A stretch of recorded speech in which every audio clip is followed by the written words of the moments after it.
maybe some of the most famous verses in all of Proverbs. Proverbs 3, 5 and 6. Trust in the Lord with all your heart and lean not on your own understanding. In all your ways, acknowledge him, and he shall direct your paths.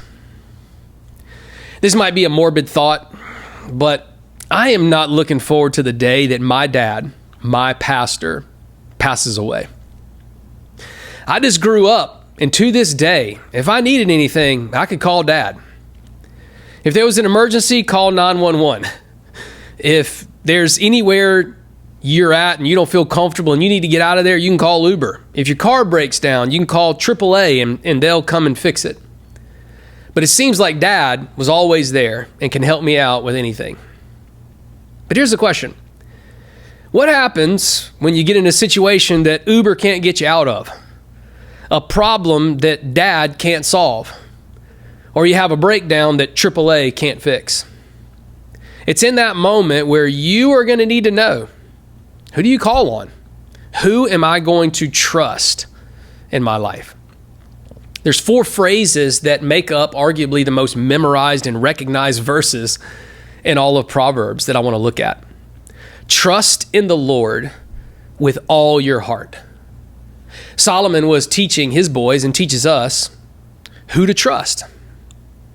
Solomon doesn't teach self-sufficiency. He tells his sons, you don't need to be sufficient on you. You need to be sufficiently trusting in God. Not teaching the boys to be independent, but independent from themselves and totally dependent on the Lord. But not just to trust in God, but you also need to learn how to not trust in other things. You can't always trust your friends, power, money, education. You can't even always trust yourself. What happens when those things in life fail you? Will you be ready when God is all that you have in your life and he's all that's left? When the bottom drops out, when someone breaks your heart, when you lose your job, when the doctor says it's cancer, Solomon says, trust in the Lord with all your heart. Lean not on your own understanding. Solomon was teaching us who we should really depend on. The word lean was actually a word used to describe the name for an advisor to the king. This is the man or the woman that the king would lean on with 100% confidence. Whatever they say, I don't have to worry. I don't have to question it. He knows what to do every single time. It was the king's closest confidant. He said, that is the one that I lean on. And Solomon says, you want to know who a king really should lean on? Lean on the Lord. Trust in him. Trust your instincts. Trust your gut. Yeah, that's what everybody else says. But we know we can't totally trust our emotions or our opinions and instincts. Why? Because sometimes you and I are wrong. We just get it wrong.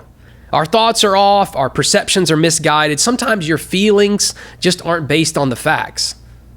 Trust your gut. Have you ever seen some of the things your gut has produced?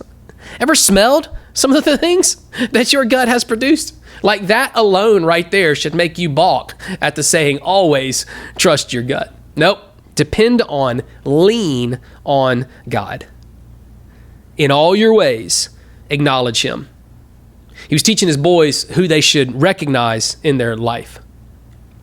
A phrase that my mom used growing up was this: act like you know. Act like you know this, Nathan. Act like you've been here before. Act like this has happened. Your parents ever tell you that growing up? Hey, Nathan, act like you got some sense, because you do. Act like you've been in a restaurant before. That's what my mom would say when I was in a public place and I was misbehaving. Solomon looks at him and says, hey, act like you know God. Act like you've got some wisdom from him. Like, acknowledge him in every area of your life. Solomon says, act like you know that God is real. Act like you know that God is with you. Can you just acknowledge that he's there with you, that he's going to help you, that he's never going to leave you or forsake you? Act like you remember what God has done for you and be thankful and filled with gratitude. In all your ways, acknowledge him. In all your ways, acknowledge him. And here's the promise, and he will direct your path. Now, this is really great language. To direct means to level. It means to create a flat space. Literally, to take the incline out of your path. I'm a runner, and the worst part of a race is obviously the part that goes uphill. That's the part where your legs start to hurt and you start to question, why did I even sign up for this race in the first place? Those are the times where you want to quit. Those are the times where your lungs are burning and you're out of breath, and the only thing you want to do is stop and walk a while, or just turn around and start going back downhill. You ever felt like that in life? Here's the promise.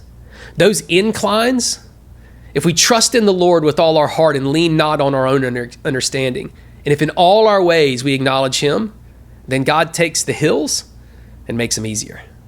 He takes the climb out of it.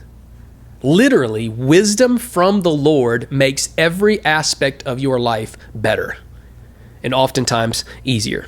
Trust, lean, and acknowledge God. And stop picking every hill in your life to try to run up without him and without wisdom. Proverbs chapter 3.